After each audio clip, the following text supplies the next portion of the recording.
Eleanor sat tensely on the packed subway bench, clutching her infant daughter Chloe, who was wailing with an intensity that seemed to shake the very air around them. Despite the throng of hurried commuters pressed shoulder to shoulder, the piercing sound of Chloe's cries cut through the chatter and clatter of the rattling train. Drawing sharp, judgmental glances from nearly every direction, Eleanor, a high-powered businesswoman accustomed to control and command in her fast-paced corporate world, was now utterly powerless in the face of her daughter's inconsolable distress. The bright lights of the subway car offered no comfort, instead illuminating the beads of sweat forming on Eleanor's brow and the trembling of her hands as she rocked Chloe in a desperate attempt to soothe her. This was a woman who had led board meetings and sealed multi-million-dollar deals with ease. Yet here in this small, noisy metal box hurtling underground, she was reduced to tears of frustration and helplessness. The cries of the baby seemed to grow louder with every failed attempt to calm her, and with them rose an unbearable swell of embarrassment that tightened around Eleanor's chest like a vice. Around her, the atmosphere thickened with impatience and thinly veiled disdain. Passengers shot her sideways glances, some with pity, many with annoyance, eyes rolling, lips pursed, whispers fluttering through the air like a cold wind. Why can't she quiet the baby? Some people shouldn't be parents.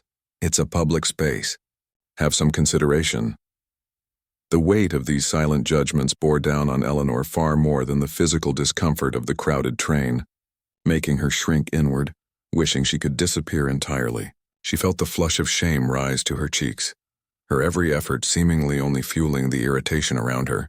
Her tightly wound nerves frayed, and she struggled not to sob, wishing desperately for relief. Across the aisle, Marcus sat with his young daughter, Maya, a quiet child who clung softly to her father's worn jacket. Marcus was a single father whose life was marked by quiet struggles and small victories, the kind invisible to the outside world but no less real. His clothes bore the signs of hard work, and his face carried the lines of sleepless nights and relentless worry about making ends meet. He was an aspiring musician who dreamed of a future where his music could provide for his daughter. Yet for now, his world was the subway car and the daily grind. Watching Eleanor, Marcus recognized the same raw exhaustion he knew too well, the kind that seeps into the bones when your child cries out and you feel utterly helpless to comfort them. Maya, sensing the tension in the car and seeing the desperation etched on Eleanor's face, reached out to nudge her father gently. Her small gesture was a quiet plea for help, a child's instinctive understanding that kindness might be the only remedy in this moment of collective discomfort. Marcus met her eyes and nodded slowly, feeling a surge of empathy swell within him. Rising carefully so as not to jostle Maya, he stood amid the murmurs and sideways glances of the other passengers, who seemed almost eager to witness what would unfold next, a scene that broke the monotony of their routine journeys.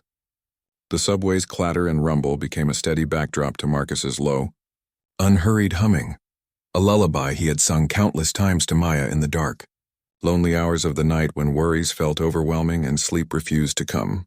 The melody was simple, almost bare, a soft thread of sound that wove through the clamor and tension like a balm. Marcus's voice was neither practiced nor polished but infused with sincerity, carrying the unconditional love of a father reaching out across the crowded car to a stranger in pain. Slowly, as the gentle hum continued, the sharp, piercing cries that had dominated the air began to falter. Eleanor, startled, looked down at Chloe, who was beginning to relax, her tiny fists unclenching, her breath evening out. The baby's wide, tear-bright eyes locked onto Marcus's face, which was calm and kind, and in that connection, the tension that had gripped the car seemed to dissolve, replaced by an almost palpable sense of relief and tenderness. Eleanor's breath caught in her throat, tears springing unbidden to her eyes. Not just for the quiet miracle of her child's calm, but for the unexpected humanity she had found in the midst of her isolation. She glanced up at Marcus, their eyes meeting in a wordless exchange of gratitude and shared understanding. In that moment, they were no longer strangers divided by wealth, status, or circumstance, but two parents united by the universal challenges and profound love of caring for a child. The passengers around them, who had been so quick to judge, fell silent as if witnessing something sacred, a rare glimpse of grace amid the everyday chaos of city life. For Eleanor, the experience was transformative.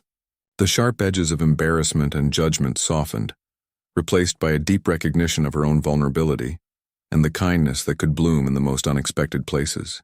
She realized that her achievements and wealth could not shield her from the raw realities of motherhood.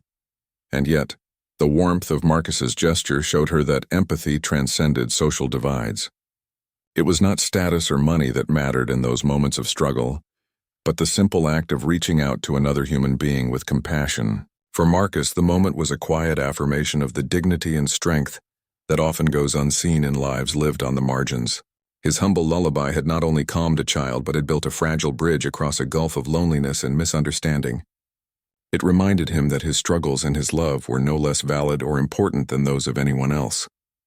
As the train pulled into the next station and passengers began to shift and prepare to disembark, Eleanor and Marcus shared a final glance, an unspoken promise that kindness need not be confined to a single moment. The subway car, once a place of judgment and noise, had been transformed into a sanctuary of connection, a reminder that beneath the surface, all parents bear similar burdens and joys. In the weeks and months that followed, the memory of that ride lingered with Eleanor, shaping how she saw the world and her place in it. She found herself more patient, more humble, and more willing to extend grace to others in their struggles. The encounter reminded her that true wealth lay not in possessions or prestige, but in the capacity to empathize and support those around us. For Marcus, the experience was a quiet source of strength, a beacon of hope that even in hardship, moments of beauty and connection could be found. His lullaby had crossed boundaries and soothed more than just a baby's cries. It had touched a weary mother's heart, and in doing so, reaffirmed the power of simple human kindness. The story of Eleanor, Chloe, Marcus, and Maya became a small testament to the resilience of parents everywhere. The shared challenges of raising children, and the profound impact of reaching out without expectation. It showed that sometimes a soft song, a gentle voice, and a willingness to care can be the greatest gifts we offer in a world too often defined by haste and judgment. And on that rattling subway train, in the midst of strangers and struggle, two families, so different and yet so alike, found comfort in each other's presence, bound by the universal lullaby of love. Victoria clutched her infant son James close to her chest as the subway car lurched forward. The crowded, oppressive space a harsh contrast to the expansive, carefully curated world she was used to, a world of elegant parties, whispered conversations in high-ceilinged rooms, and the soft glow of chandeliers reflecting off crystal glasses. Dressed impeccably in designer clothes that shimmered with understated luxury, she stood out sharply among the weary commuters who jostled around her with tired, impatient eyes. Yet despite the carefully maintained facade of poise, Victoria felt her composure slipping with every piercing cry that escaped from James's tiny lungs. His wails seemed to grow louder, more urgent with each passing moment, amplified not only by the close quarters but by the cold, disapproving stares of strangers whose patience had worn thin by the start of their long commutes. Every glare, every whispered complaint from fellow passengers was like a needle twisting in Victoria's already fragile heart, feeding a growing sense of isolation and helplessness that she struggled to suppress. She was overwhelmed, utterly unprepared for the raw, demanding needs of motherhood that no luxury or privilege could soften. She glanced down at James's scrunched face, flushed with distress, and felt a sharp pang of guilt and inadequacy. Her world, once so controlled and certain, was now unsteady and frightening, and in the stifling heat and noise of the subway, she felt as exposed and vulnerable as the wailing infant in her arms.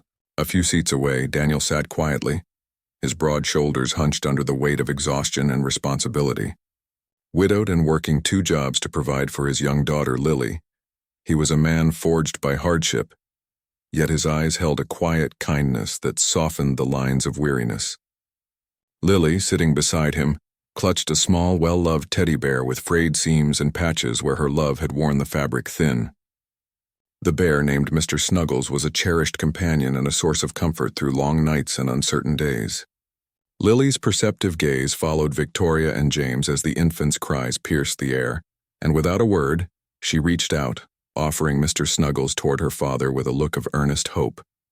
Daniel understood immediately what his daughter was offering, not just a toy, but a silent gesture of compassion bridging the gap between strangers, a shared moment of humanity amid the anonymous rush of city life.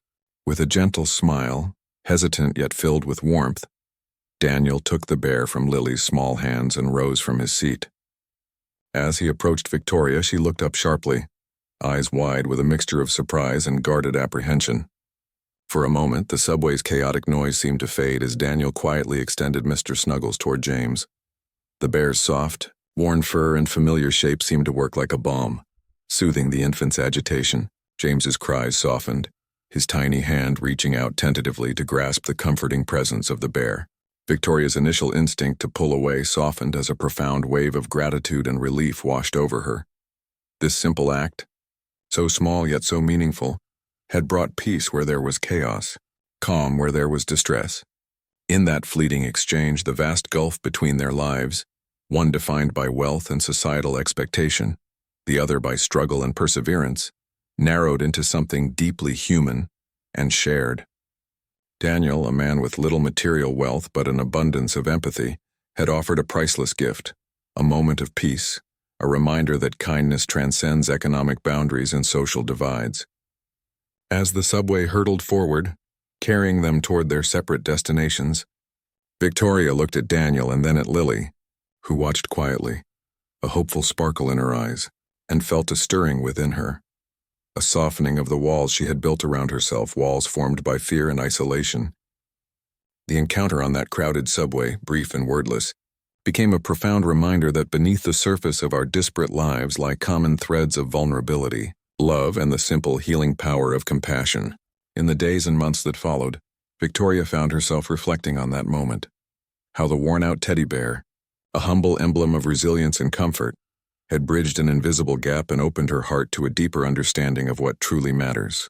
The barriers she had once seen as unbreakable began to crumble, replaced by a newfound recognition that no amount of wealth or status could substitute for genuine human connection.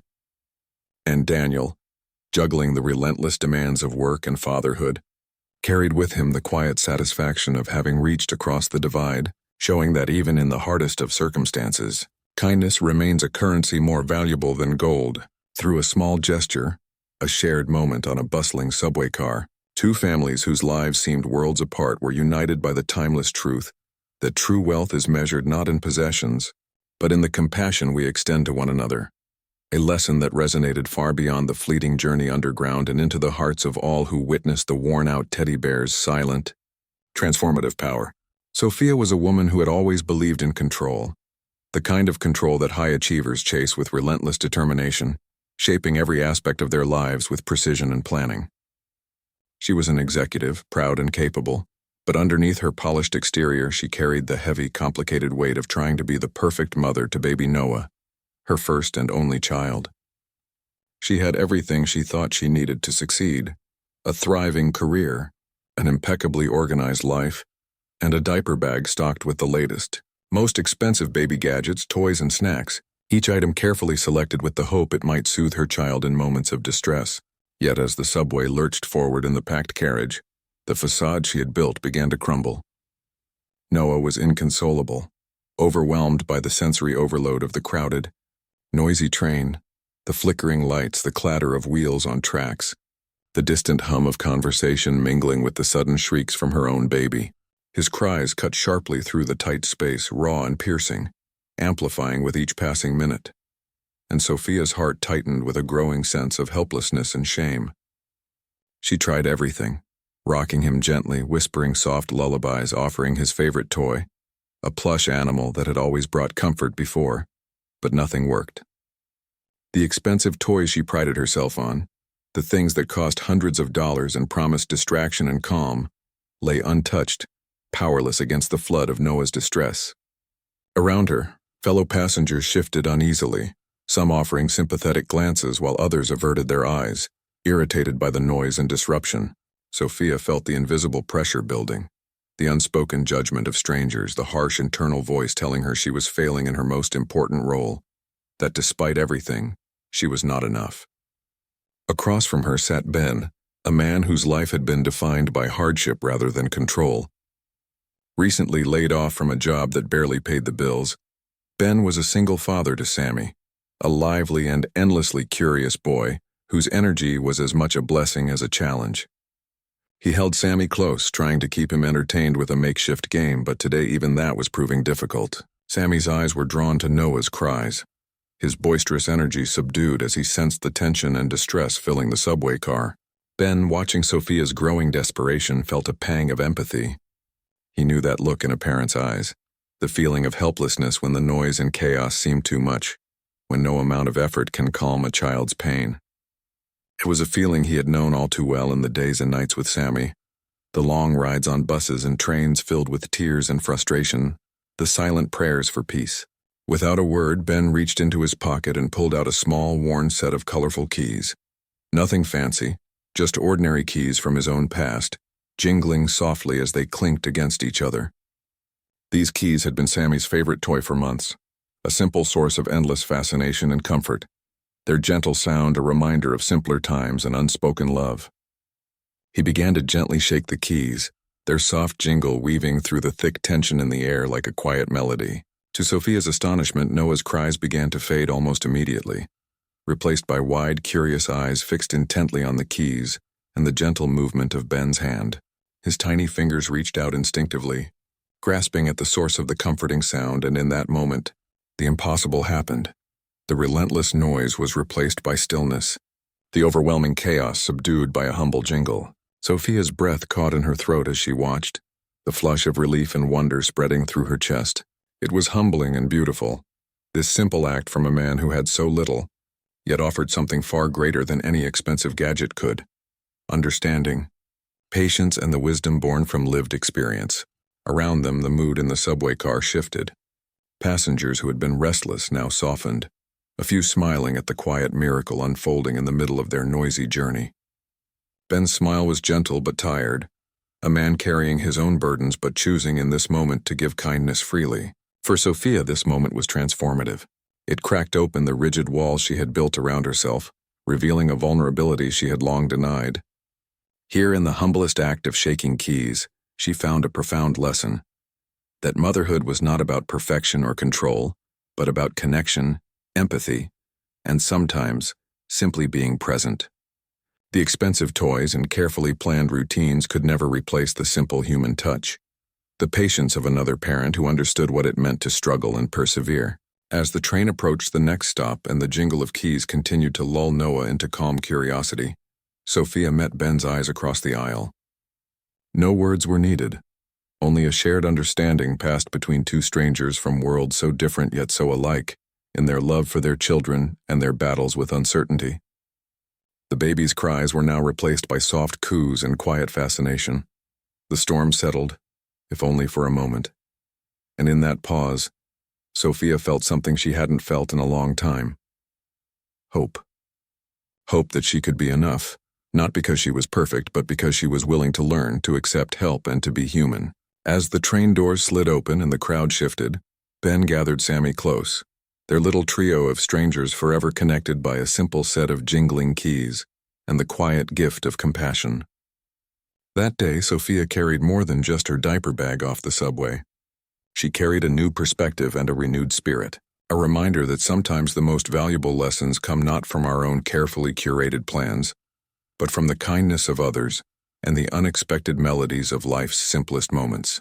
The city buzzed on around them, relentless and indifferent, but for those few minutes on that train, two parents and their children found a shared sanctuary in the sound of keys, a small, magical jingle that cut through the noise and reminded them that they were never truly alone.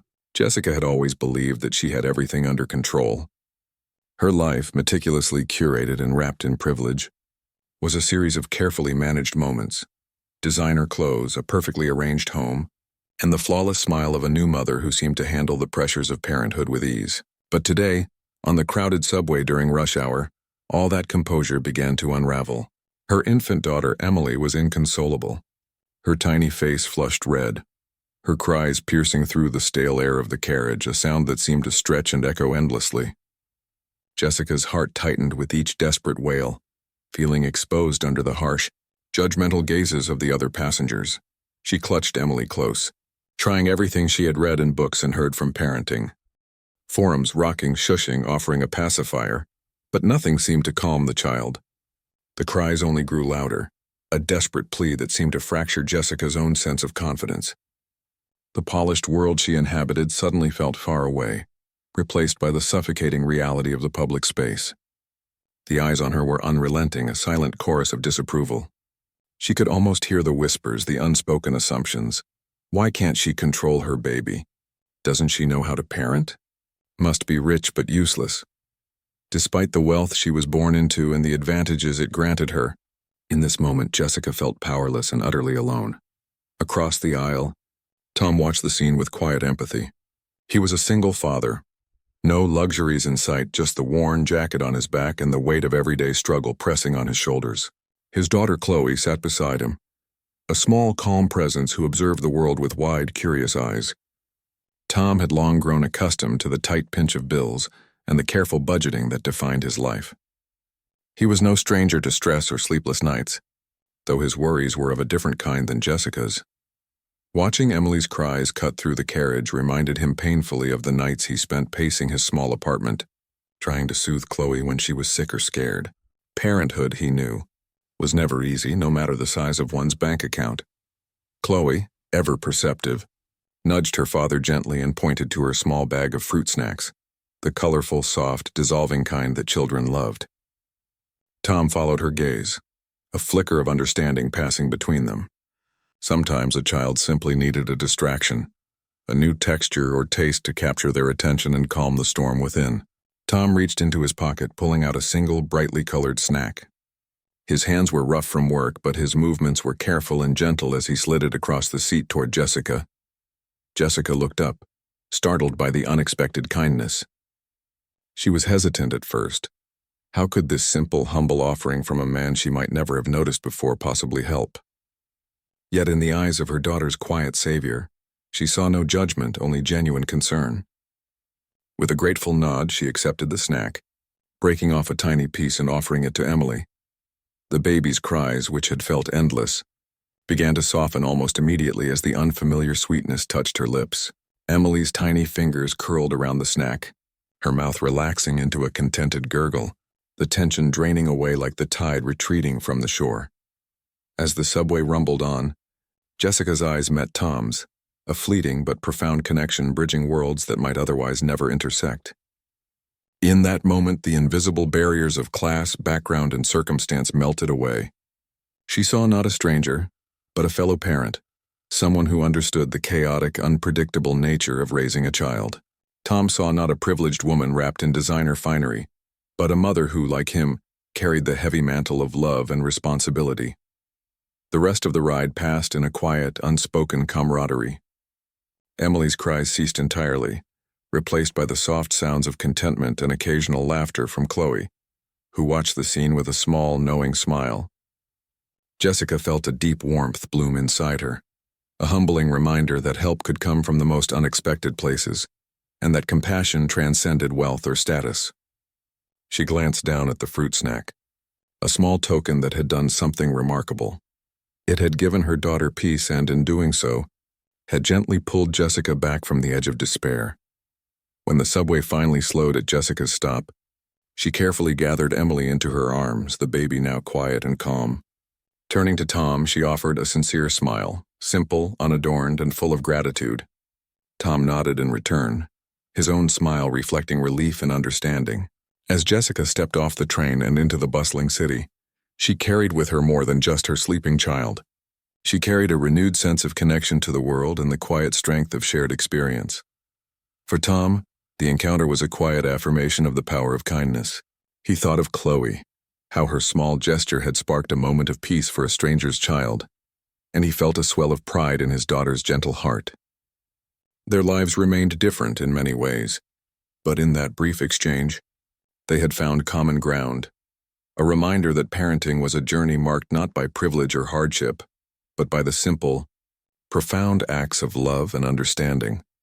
The city around them pulsed with its usual energy, people hurrying to appointments, lights flickering on in office buildings, the ceaseless hum of life. Yet beneath that familiar noise, an invisible thread connected Jessica and Tom, a bond forged not in wealth or circumstance, but in the shared struggles and triumphs of parenthood. It was a quiet story, easy to miss amid the chaos, but powerful in its simplicity. It was about a baby's tears soothed by a stranger's kindness, a mother's humility met with compassion, and a reminder that sometimes the most meaningful help comes in the smallest of packages: a shared snack, a warm smile, and a moment of understanding. As days passed, Jessica found herself reflecting on the encounter often. It humbled her, reminding her that her world was not as isolated or perfect as she sometimes believed. She thought about Tom and Chloe, imagining the strength and resilience it took to navigate their lives. And in quiet moments, she resolved to carry that kindness forward, not just as a recipient, but as a giver. Tom, too, carried the memory with him. The brief act of offering a fruit snack had become a symbol of hope, proof that despite the hardships and judgments, people could still find ways to support one another. He held his daughter a little tighter that night, thankful for the unexpected connection that had brightened an ordinary subway ride. In the end, it was a story without grand gestures or dramatic turns. It was simply a story of shared humanity, revealed in the soft gaze of a baby soothed, the tentative acceptance of help, and the quiet understanding that sometimes the smallest acts of kindness ripple outward in ways no one could have imagined. Michelle's world had always been defined by luxury. Sparkling chandeliers, velvet curtains, the kind of wealth that was inherited and insulated her from most troubles. But today, sitting on the rattling subway bench, clutching her twin babies, Baby A and Baby B, who both screamed in an unbearable, ear-piercing chorus, all the riches in the world felt meaningless against the raw and relentless reality of new motherhood. The exhaustion etched into her face ran deeper than tiredness. It was a weariness born of sleepless nights, endless feedings, and the crushing weight of expectations, from herself, from society, and from the invisible eyes that now bore down on her from every corner of the train car. Each cry from her babies felt like a thunderclap echoing in the confined, cold space, bouncing off the grimy windows and steel walls, amplified by the disapproving stares of fellow passengers who shifted uneasily, some glaring openly, others casting side glances filled with judgment or impatience. Michelle felt herself shrinking inward, her heart pounding with embarrassment and helplessness as she fought back tears she had no strength left to shed. The twins' cries seemed endless, a relentless reminder that no amount of wealth could shield her from the profound challenges of being a mother. Across from her, Chris sat with an air of calm that contrasted sharply with the storm around him. A single father, Chris understood exhaustion and struggled too well, juggling the demands of raising his imaginative daughter, Sophie, alongside his part-time job as a children's entertainer, a role that brought moments of light and laughter to children who needed it most. Sophie sat quietly beside him, her wide, expressive eyes filled with empathy as she observed the chaos unfolding before her. In her small hands she held a hand puppet, a fluffy, colorful monster, its fur worn and patchy, its once vibrant colors faded by years of joyful play. Sophie's gaze flickered between the desperate mother and the crying babies, and sensing her father's kindness, she gave him a gentle nudge. Without hesitation, Chris slipped the puppet onto his hand, transforming the plain monster into a lively character with a soft, playful voice that seemed to fill the cramped subway car with warmth and wonder. He made the puppet's mouth open and close, forming silly expressions and cooing sounds that softened the harshness of the moment. Slowly, the babies' frantic cries gave way to hesitant gurgles, their wide eyes fixed on the colorful creature dancing before them. The tension in the air began to dissolve, replaced by curious giggles and then bright, joyous laughter that seemed to ripple through the carriage, touching the hearts of all who heard it. Passengers who had moments ago been stern and impatient now smiled quietly, their faces softening as they witnessed this simple, profound act of kindness and imagination. Michelle, who had felt herself on the verge of collapse, allowed a single tear to escape, her shoulders loosening as relief flooded through her.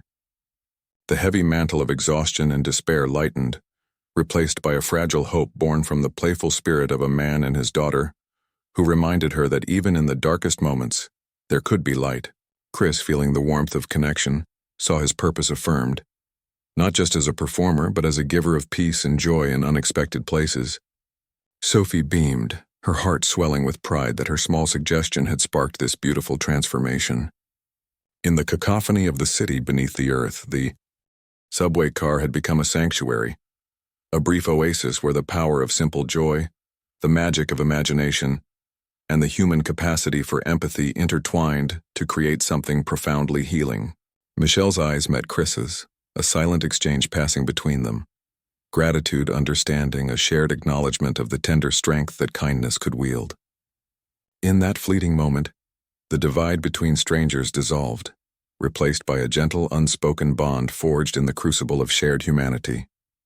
The twins, once lost in their cries, now cooed contentedly, captivated by the colorful monster that danced and talked, while passengers around them found their spirits lifted by the reminder that sometimes the most playful, unassuming gestures have the power to quiet the loudest storms. This unexpected encounter rippled beyond the brief subway ride, a lasting testament to the truth that in a world too often defined by haste, stress, and silent judgment, it is the simplest acts of love and imagination that can restore peace and kindle connection.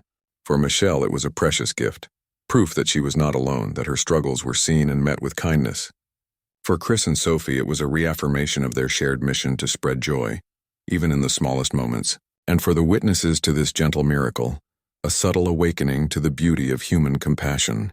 As the subway doors slid open and the city's noise spilled back into the carriage, the magic lingered in the air, a quiet reminder that sometimes, when the world feels unbearably loud, all it takes is a colorful hand puppet, a playful voice, and a heart willing to reach out to turn despair into laughter and strangers into friends. Michelle's hands trembled slightly as she sat on the subway bench. The twin infants clutched close to her chest, Baby A and Baby B, both wailing and piercing, agonizing unison, their cries echoing through the cramped metal carriage like an unstoppable storm. Wealth surrounded Michelle like a gilded cage. Her life of inherited millions should have promised ease and comfort. Yet the raw, unfiltered realities of new motherhood weighed heavily on her fragile spirit. Each sharp cry was a blow not just to her ears but to her heart, a relentless reminder of her exhaustion and the impossible expectations pressed upon her by herself and society alike. Around her, fellow passengers turned their heads, some with sharp eyes filled with irritation, others with sympathetic glances that only seemed to deepen her shame and isolation. She felt swallowed by the sea of strangers whose silent judgments threatened to drown her in despair. Across from her, Chris sat quietly, his presence calm and steady amid the chaotic chorus.